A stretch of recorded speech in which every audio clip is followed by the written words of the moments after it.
E mesmo nós espíritas, espiritualistas, de tempos em tempos, somos tomados por tristezas, por melancolias, por depressões, não é? Temos os nossos momentos onde nós até mesmo podemos questionar a presença, a justiça de Deus e nos sentimos profundamente frágeis nas nossas limitações. Então, esses são sentimentos que nós são humanos, e acho importante a gente falar disso porque há um mito de que muitas vezes, e é um mito muito perverso, de que esse conhecimento deveria nos servir de escudo, né? E como se nós ficássemos isentos ou não tivéssemos a liberdade de sermos humanos, como se o conhecimento cognitivo fosse capaz de nos tornar espíritos perfeitos. Mas não funciona exatamente assim.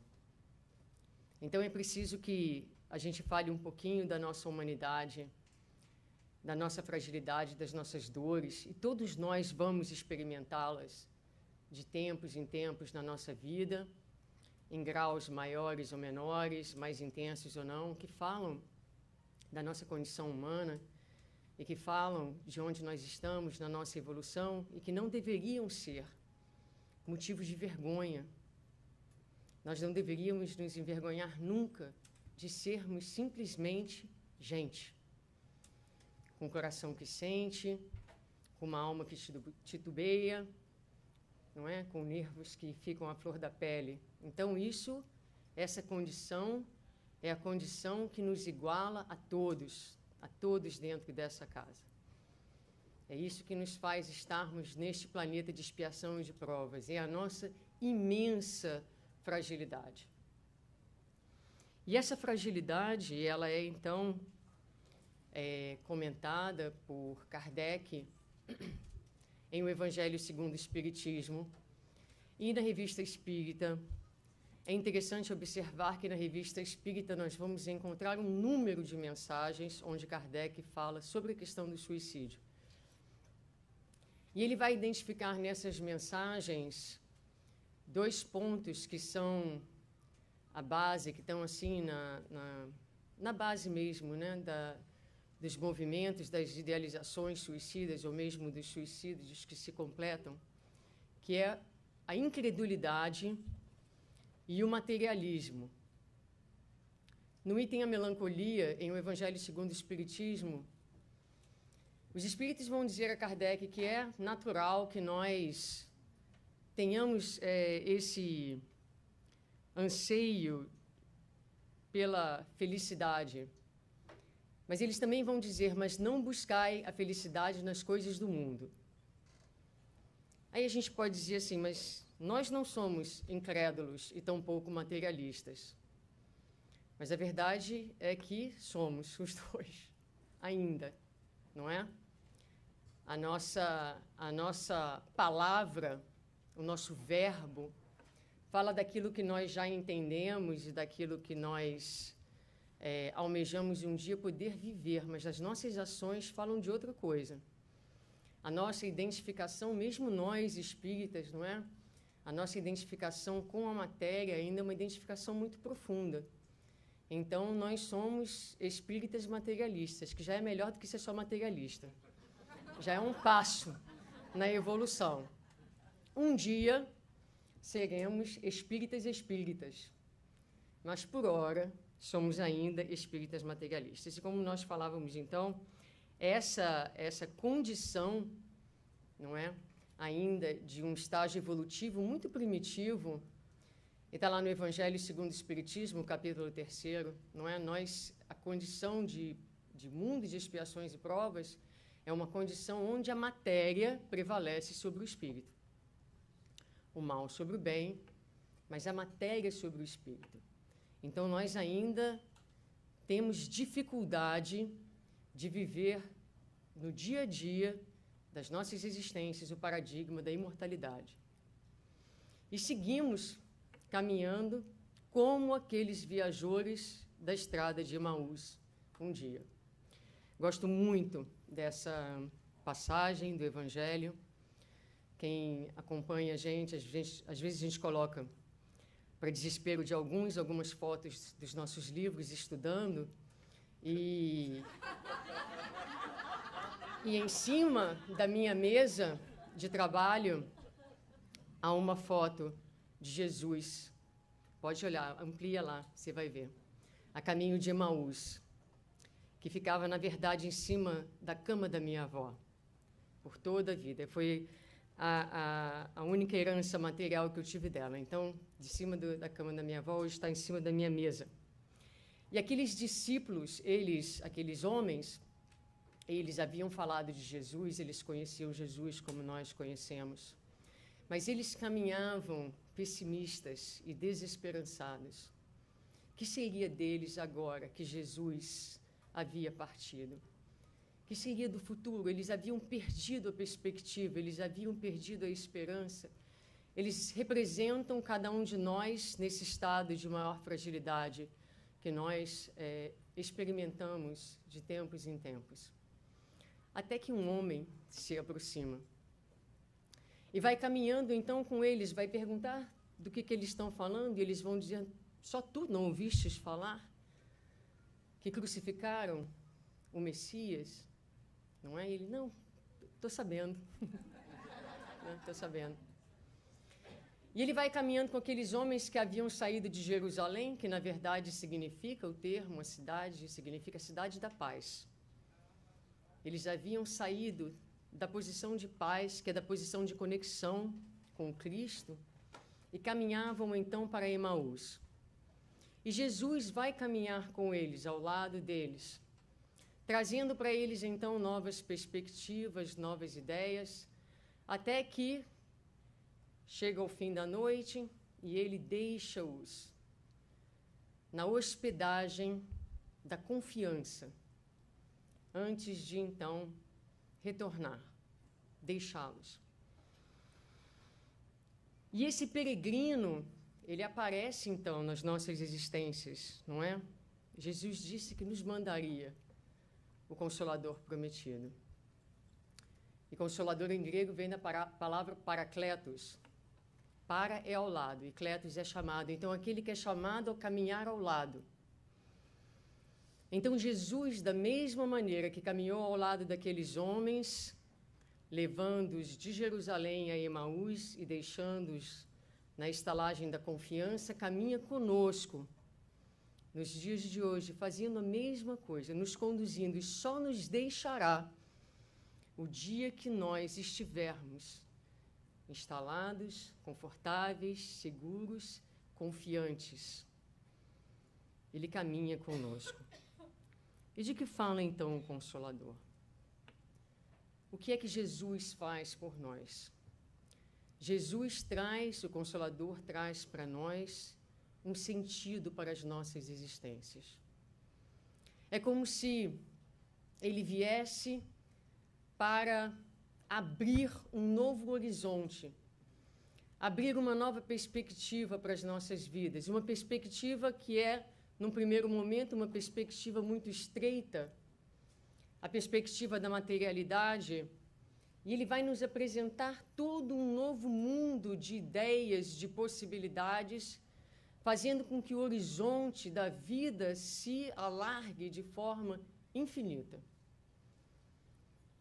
Me recordo de uma prima que que morreu, né? Desencarnou, na linha vermelha, no Rio de Janeiro, de uma bala perdida, ou como a gente diz, uma bala encontrada. Dirigia na linha vermelha, a bala entrou pelo vidro do carro e se alojou na cabeça dela. E ela desencarnou. E, obviamente, uma pessoa nova, e havia, então, na família, naturalmente, uma grande tristeza, uma grande comoção, e houve um enterro, e as pessoas caminhavam de cabeça baixa, olhando para a terra. E alguém disse assim, mas era um dia tão lindo, o céu estava tão azul. E alguém falou assim, não olhe para baixo, olhe para cima. Olhe para o céu. Muda o horizonte. Muda o olhar. Muda a perspectiva. Então, o Consolador, a doutrina espírita, o que vem fazer para nós é isso, essa ampliação de horizontes, é trazer para nós um sentido existencial, dar sentido às nossas vidas. E eu sei que a maioria de vocês aqui tem conhecimento da doutrina espírita, mas talvez haja alguém que tenha chegado hoje, ontem, às vezes algum americano que está escutando a nossa fala. Então vamos, e mesmo para nós, que aqui já estamos há tanto tempo, não é? Porque a gente vem, a gente faz palestra, a gente estuda, a gente repete, a gente lê, a gente se entusiasma e sai daqui e vive como espírito mortal. Então, por mais que pareçam básicos, esses conceitos são conceitos que são importantes da gente dar uma repassada assim rápida do que nos fala o Espiritismo, que alarga os nossos horizontes dessa forma. E a gente começa, então, falando da imortalidade. O Espiritismo vai nos lembrar que nós somos espíritos imortais. E nos fala de Deus, criados um dia por Deus, que é Pai de amor, de justiça e de misericórdia. Então, nós somos filhos do amor, criados pelo amor, para vivermos a experiência plena do amor. E para que cheguemos a tal condição, então, este Deus, que é um Deus de misericórdia, que é um Pai amoroso e cuidadoso, entendendo as nossas infinitas limitações, Ele vai nos dar, então, a bênção das múltiplas existências, das reencarnações. E nós vamos entender que essas reencarnações são todas conectadas, são todas solidárias entre si. E que Deus, no seu imenso amor, Ele vai criar leis perfeitas, que têm somente um objetivo: a nossa felicidade. Vocês estão convencidos disso? Que as leis de Deus atuam na nossa existência em todos os momentos, para que a nossa alma possa se reabilitar e ser feliz. E uma das leis, e dos mecanismos da lei divina, nós vamos encontrar no livro Religião dos Espíritos, pelo Espírito Emmanuel, no capítulo intitulado Herança.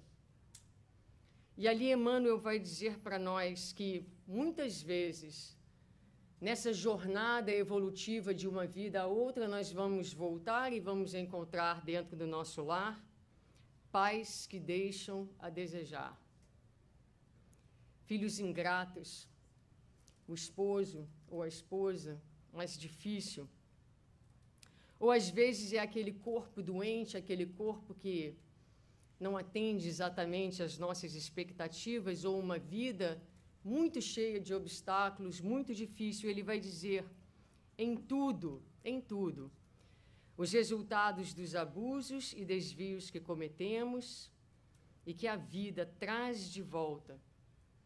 Herdamos de nós mesmos tudo aquilo que se nos afigura embaraço e miséria no cálice do destino. Então, nós vamos aprendendo, como já foi falado, que nós somos os artífices da nossa própria vida e que estamos hoje na condição daqueles que colhem as semeaduras do pretérito, mas se ao mesmo tempo essa consciência não é uma consciência, digamos assim, puxa, que legal, né? Que ótimo. O lado avesso dessa perspectiva é que nós também sabemos que está nas nossas mãos, no nosso controle, o que vamos fazer não só do dia de amanhã, que está muito longe, o que vamos fazer do momento de hoje. Porque a felicidade relativa na Terra, ela é possível, como dizem os Espíritos em O Livro dos Espíritos. E a felicidade relativa, ela é proporcional ao bem e ao amor que nós possamos sentir e vivenciar a cada momento. Então, a decisão de amar já faz do dia de hoje um dia melhor. Então, nós temos esse poder. E tudo, então, no universo vai conspirando a favor da nossa iluminação e do nosso crescimento. É fácil, gente, pensar isso aqui comigo falando. Está muito filosófico. A questão é quando nós estamos lá fora, enfrentando as dificuldades e todos esses obstáculos, essa consciência imortalista está junto da gente, está presente. E a gente vai voltar a falar disso, não é? Daqui a pouco mais. Nietzsche tem uma frase que ele diz: quem tem um porquê encara qualquer como. Quem tem um porquê encara qualquer como. Então, tendo um porquê, tendo esse conhecimento que a doutrina traz, essa visão, esse horizonte, não é? A gente encontra as forças para lidar com os comos da existência. Quem teve a felicidade de estar ontem na peça, assistir a peça, não é? Jerônimo Gonçalves, ele vai falar ali, no final, na conclusão da peça, uma frase que me marcou profundamente, sendo fisioterapeuta, trabalhando com a paralisia. Ele vai falar que a pior paralisia é a paralisia da alma. Então, há muitos corpos paralisados com espíritos cheios de movimento e vida. E há muitos corpos saudáveis com espíritos profundamente paralisados. Porque o pior sofrimento que a criatura pode ter na vida é precisamente a falta de um sentido existencial.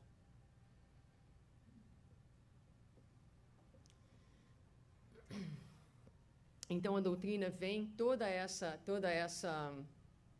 esse corpo de conhecimento vem nos ajudar a ter sentido e, através do sentido, a ter resiliência.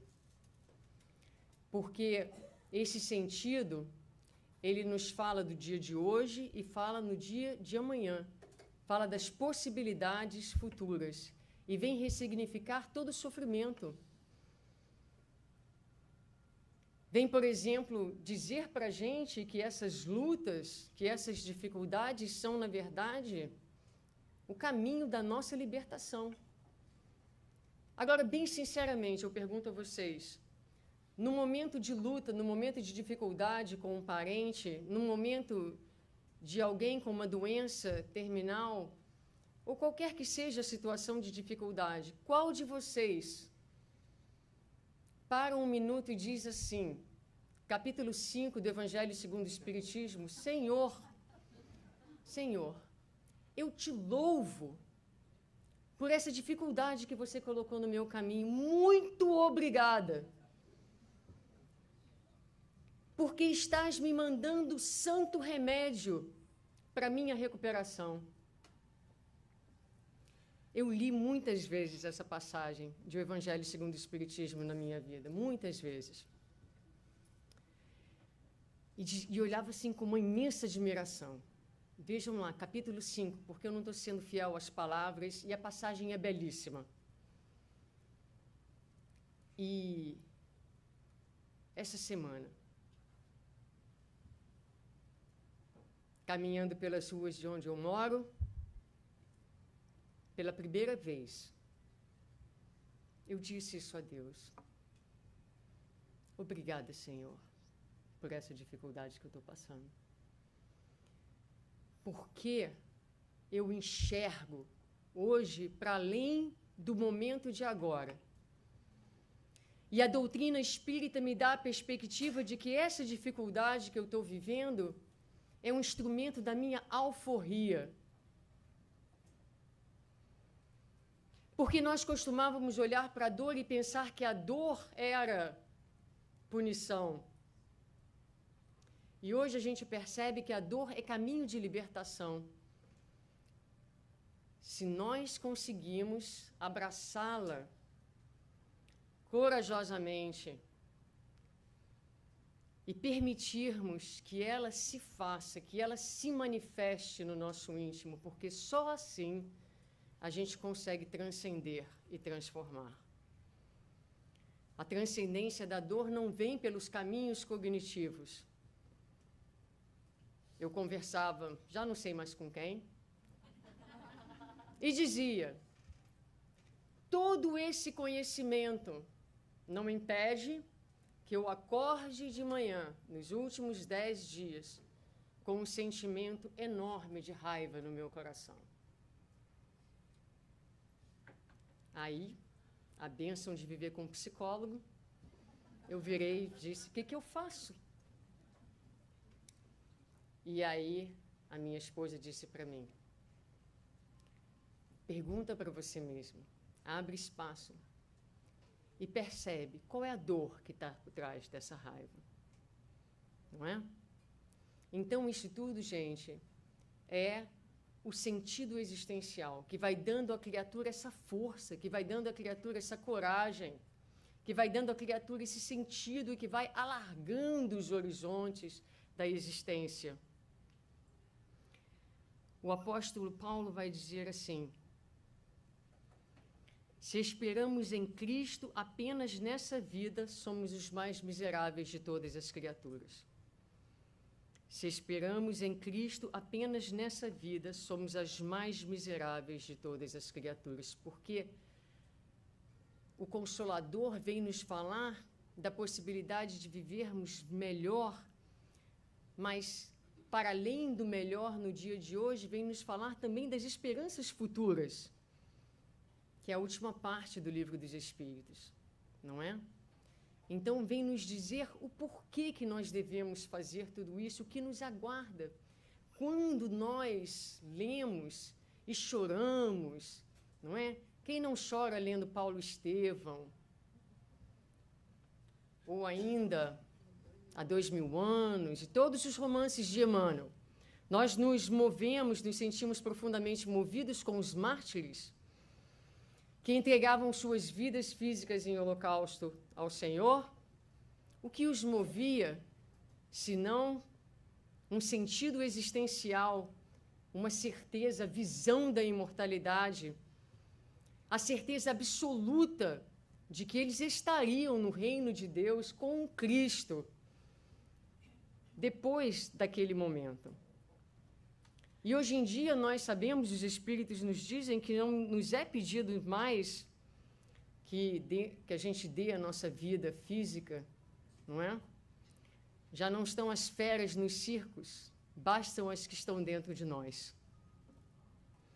Então, o que é pedido de nós é esse exercício de dobrarmos o nosso ego, de tomarmos o jugo do Cristo, ou seja, de tentarmos viver de acordo com os preceitos que abraçamos. Eu não sei vocês, mas eu tenho dificuldade. A gente faz palestras, sabe o que tem que fazer, mas na hora H a gente não quer fazer.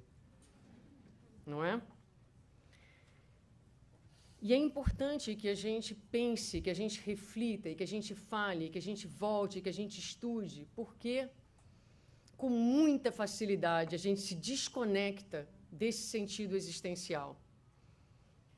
Há a passagem bastante conhecida da crucificação de Jesus, na verdade, dos momentos que antecedem a crucificação de Jesus.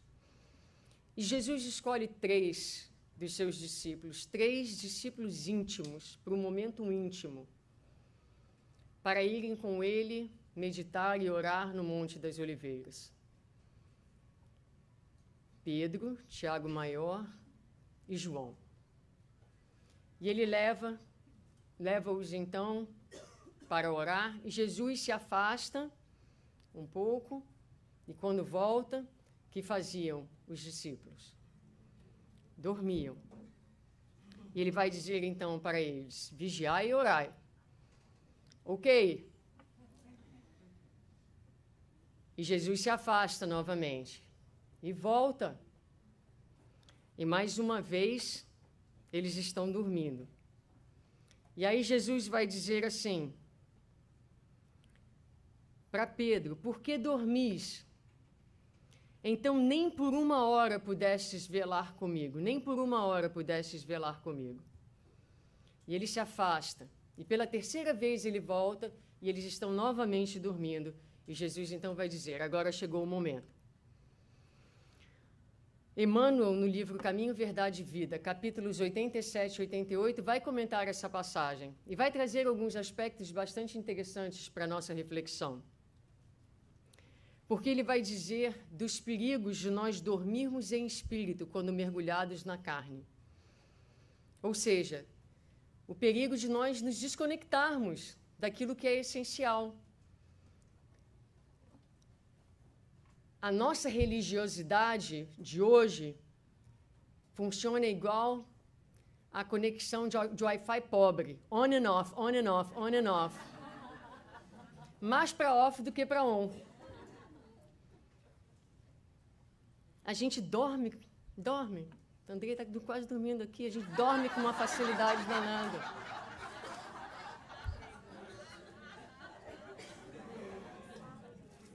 Vocês sabem que a gente tem uma história de amor, né? Então, mas voltando para o lado sério da passagem,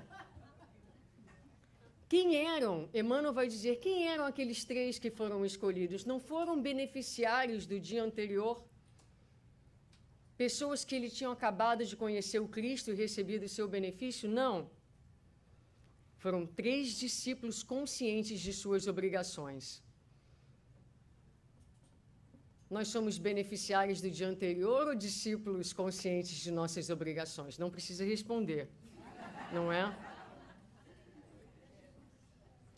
E ele vai fazer uma última colocação também bastante interessante, porque ele vai dizer assim, com relação específica a essa frase, então, nem por uma hora pudestes velar comigo. Ele vai dizer que a nossa existência, no curso da eternidade, representa essa uma hora. Então, nem por uma hora, nem no curso da curta experiência de uma encarnação nós conseguimos conectar com Ele, e se não conectamos com Ele, muito menos com o Pai que está nos céus. E essa desconexão, mais uma vez, nos faz o quê? Profundamente vulneráveis. E por isso vamos aí, aos trancos e barrancos, experimentando as depressões. Eu me lembro, logo que a gente começou o trabalho aqui, de um jovem espírita. E ele dizia para mim, jovem mesmo, ele devia ter uns 17 anos, e ele falava para mim, eu sou espírita, mas eu tenho muita vontade de me matar. Não é? Porque não é só o conhecimento, é muito mais do que isso. Então, eu falo isso porque as pessoas têm esses sentimentos normais e quando elas se julgam, não é? Elas, em cima do sentimento de desespero, de vergonha, aí entra um sentimento bem cruel, de crueldade para consigo mesmo. Então, é importante que a gente entenda que isso é humano. E como Andrei falava, que não há vergonha nenhuma, todos nós sentimos isso. E é preciso que a gente possa ser um pouco mais transparente uns para com os outros, para que a gente possa se dar a mão. Me ocorre uma coisa engraçada agora. Um companheiro que mora na nossa vizinhança abriu um clube para homens, onde os homens se encontram para poder falar das suas vulnerabilidades, tomando uísque. É o clube do uísque. Bom, a ideia, por um lado, é muito boa, porque o que ele está querendo dizer é assim, homem também tem vulnerabilidade. E se você está tendo vulnerabilidade, eu quero dizer para você que você não está sozinho. Tem alguém também vulnerável. Agora, vamos dar uma anestesiada nisso tudo, né? Tomando uísque. É basicamente isso.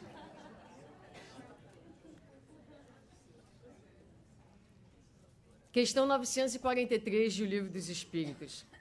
A mesma questão que Rossando trouxe. De onde nasce, então, esse certo desgosto que todos nós sentimos? Todos nós estamos sujeitos a sentir esse desgosto pela vida, em determinados momentos, não é? E os espíritos vão falar, então, não sei, vocês, aqui o pessoal do KSSF tem muitos cursos de livro dos espíritos. A resposta dos espíritos é uma resposta bastante intrigante, porque a resposta é saciedade, né, os efeitos da saciedade, da falta de fé e da ociosidade. Rostano já falou um tanto de ociosidade, mas saciedade. Então, nós temos saciedade de vida eterna. O espírito imortal tem saciedade de vida eterna. Mas a gente tenta saciar a nossa fome de amor, do poder do amor, não é? Nas coisas da terra. Então, é aquela imagem muito conhecida de nós querermos saciar a nossa sede bebendo água do mar. Mas a nossa sede, a nossa fome, é das coisas do espírito imortal.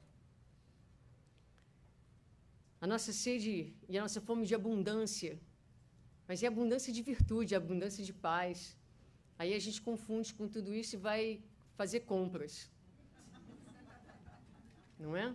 Achando que isso é abundância. Então a gente se atropela. Mas os efeitos da saciedade. E a gente vai falar um pouquinho da fé. E é interessante que eu falei para a Marisa assim também, vou fazer essa palestra, acho que eu tenho alguma coisa que eu já fiz antes que eu posso utilizar. Mas nunca funciona, porque eu nunca, talvez seja uma limitação minha, não consigo fazer as minhas palestras anteriores. Aí fui lá buscar um novo material e me encantei com o que encontrei, na verdade. Porque, começando com Paulo, em uma carta a Hebreus, ele vai dizer assim: fé é a certeza daquilo que se espera, a prova daquilo que não se vê. Fé é a certeza daquilo que se espera e da prova que não se vê. Pensem nos mártires entrando nos circos. A certeza daquilo que se espera, a prova daquilo que não se vê. Quão forte é a nossa certeza? Não só a nossa certeza para nos sustentar nos momentos de dor, mas a nossa certeza para dobrar a nossa rebeldia. E quando tudo dentro de nós diz assim, odeia, a gente diz, todo o meu ser quer odiar, mas eu vou fazer todo o meu possível para amar. Porque eu tenho certeza que eu posso, que eu consigo, e que isso vai me libertar e me trazer felicidade. É isso, gente, que a gente precisa trabalhar dentro da gente. A fé não pode ser mais simplesmente essa coisa bonita que a gente ouve nas palestras. Nossa, que lindo! Não, ela tem que operar dentro de nós. Naturalmente haverá um dia em que nós estaremos mais iluminados. Essas coisas virão mais naturalmente. Mas nesse estágio evolutivo, enquanto o processo de autoiluminação vai acontecendo, é preciso que a gente, muitas vezes, use de disciplina, de vontade. Então, o processo é uma via de dentro para fora, que é o long term, e de fora para dentro, que é o short term. Né? Então, são os objetivos de longa... Oi? Prazo, obrigada. Os objetivos de longo prazo e de curto prazo. Então, é importante que a nossa fé seja forte o suficiente para a gente dizer todo o meu ser quer agredir. Mas eu vou ser obediente, vou tomar o jugo do Cristo. Vou ser obediente. E se ainda não consigo amar, ou como o Dr. Bezerra disse, se não consegue perdoar, desculpa. Mas se não consegue desculpar, permite que pelo menos a compaixão entre na terra sofrida da tua alma. Então, a gente vai fazer o que pode, o que consegue a cada momento. E Emmanuel, vai dizer que nós temos uma tendência de reduzir a fé ao campo das crenças e ao campo da cognição. Mas no livro Pensamento e Vida, capítulo 6, Emmanuel vai falar da fé e vai dizer que a fé, na verdade, é uma força que nasce da própria alma. Ele traz uma definição um pouco diferente de fé. Ele fala que é a certeza instintiva da presença de Deus palpita em todas as coisas. E vai usar uma imagem bonita, vai dizer, mostra-se no cristal fraturado, que se recompõe. É a força que está na árvore podada, que renasce. E a força da fé está nas coisas mais pequenas da vida, mais cotidianas. Ele vai dizer para a gente, quando nós nos alimentamos, nós confiamos que o nosso estômago vai fazer o trabalho dele, digerindo os alimentos e provendo ao nosso corpo a nutrição necessária. A fé está na base da vida, está na natureza, dirá ele. Confia o campo no vigor da primavera e enche-se de flores. Então, a fé é muito mais do que um movimento pura e simplesmente cognitivo, é uma força da vida. E ele vai dizer que essa força ela pode ser potencializada. Então, ele fala do sol, que distribui a luz de forma equitativa para todos, mas se nós pegarmos a lente e colocarmos, ela vai convergir aqueles raios de sol para um ponto, e nós também podemos fazer isso através da prática do bem. Usar do bem, usar do amor, nos utilizando da força da fé, de tal forma que a marca de Deus, que a presença de Deus se expresse cada vez mais em nossas existências. E a fé tem filhas. A fé tem 2 filhas. Evangelho segundo o Espiritismo. Quem sabe quem são as filhas da fé? Vocês não valem.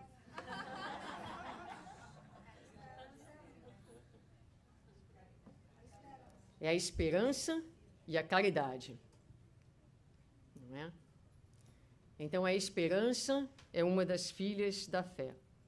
Se a fé abre os horizontes, se a fé amplia as nossas perspectivas, se a fé nos dá o sentido existencial, nos dá o horizonte para nós olharmos esse horizonte mais amplo, a esperança nos sustenta, ela é o combustível.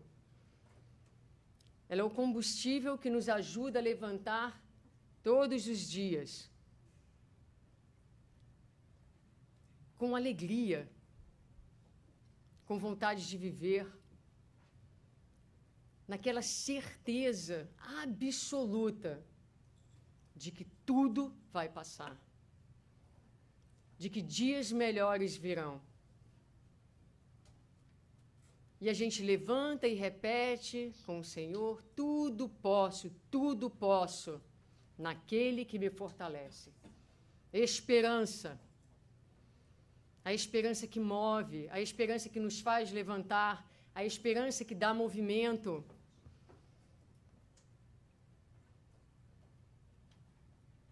E muitas vezes, é interessante, voltando a Emmanuel, que Emmanuel vai dizer, por exemplo, no capítulo 154 de Caminho, Verdade e Vida, que muitas vezes, para nós seguirmos o Cristo, é preciso renunciar às esperanças da terra em favor das esperanças do céu. Renunciar a coisas que nós não vamos conseguir na terra. É preciso aprender a renunciá-las em favor de algo maior, de algo mais perene,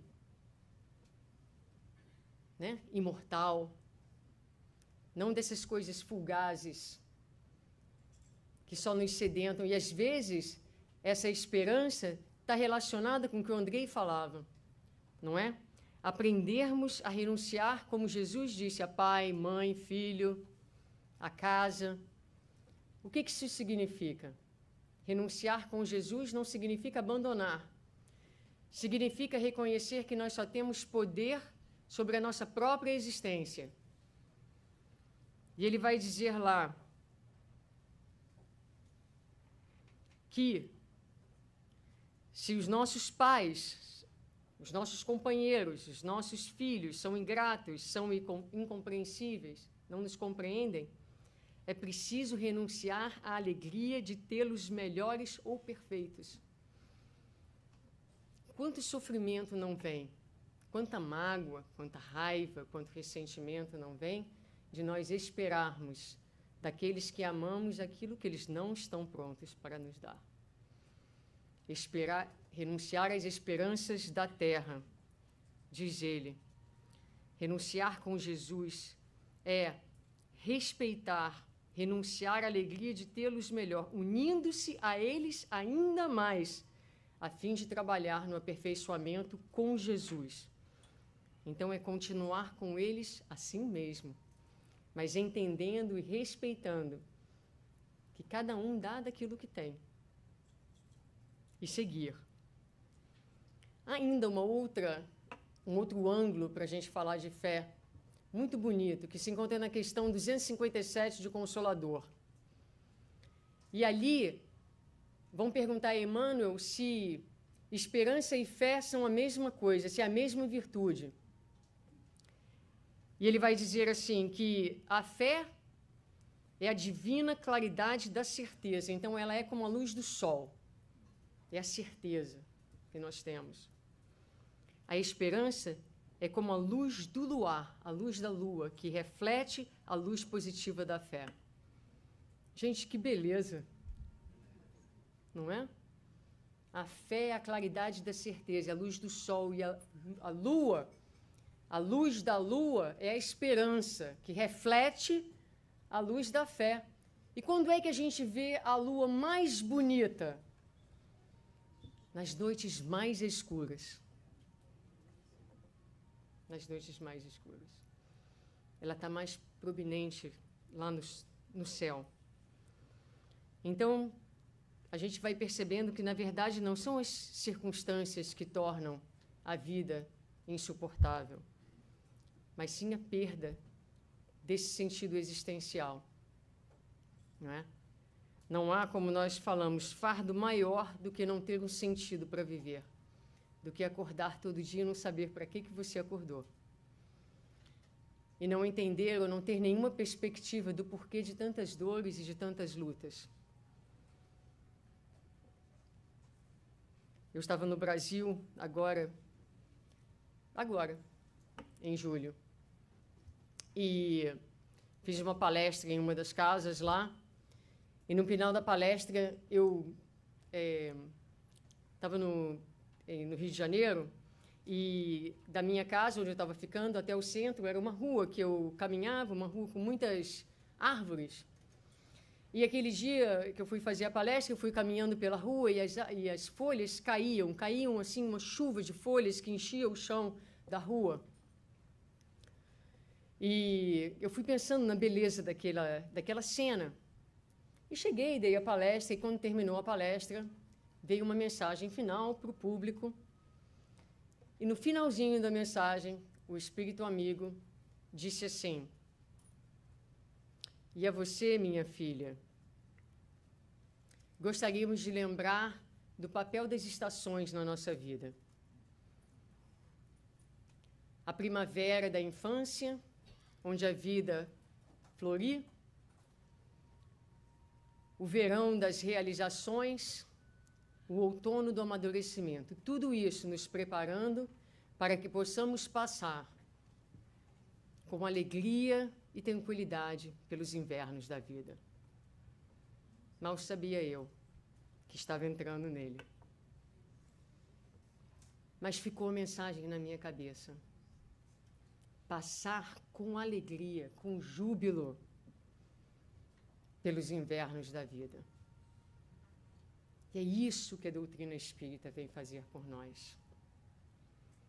Duas coisas importantes.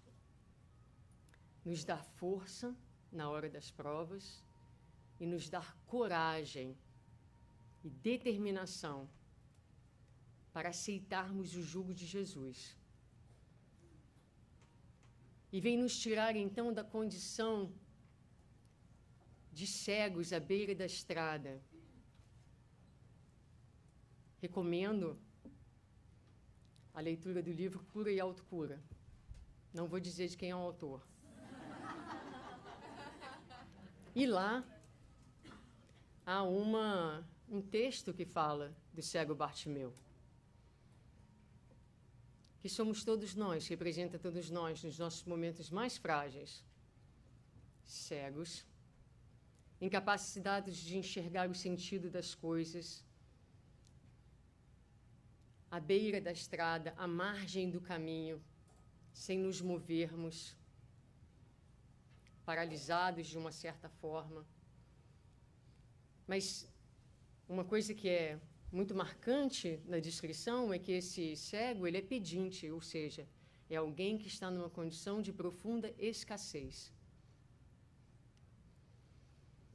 E a doutrina espírita vem, então, com a sua mensagem consoladora, nos fazer perceber que tudo na vida, tudo, significando dizer todas as pessoas, todas as circunstâncias, tudo que passamos, que julgamos bem ou mal, tudo, são bênçãos de Deus. E que nós vivemos cercados de abundância e temos em nós uma abundância de recursos que podemos mobilizar, porque quando nós, por exemplo, passamos pelas crises da vida, pelos invernos da vida, dentro desse movimento de fé, não é? Impondo a disciplina, fazendo o trabalho que é necessário, muitas vezes profundamente doloroso, mas a gente acorda no dia seguinte e diz para a gente mesmo: nossa, mãe, consegui. A gente que na véspera achava que não tinha dentro de nós os recursos necessários para a superação. Mas se nós perseverarmos e acreditarmos, talvez a situação externa não vai se modificar, mas você se modificou. E aí a gente vai descobrindo a abundância das nossas forças, das nossas possibilidades e a presença amorosa de Deus em nós.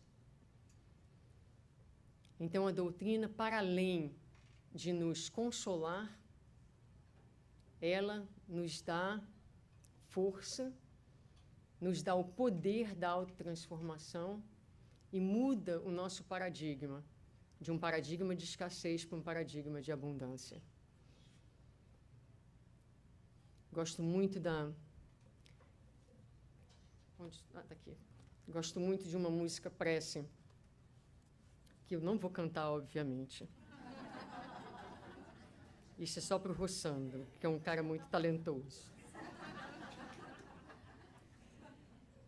Que se chama Reconforto. E vou terminar, então, com ela. Por mais longo caminho, confia, luta e ama. Mantenha acesa a chama do teu ideal.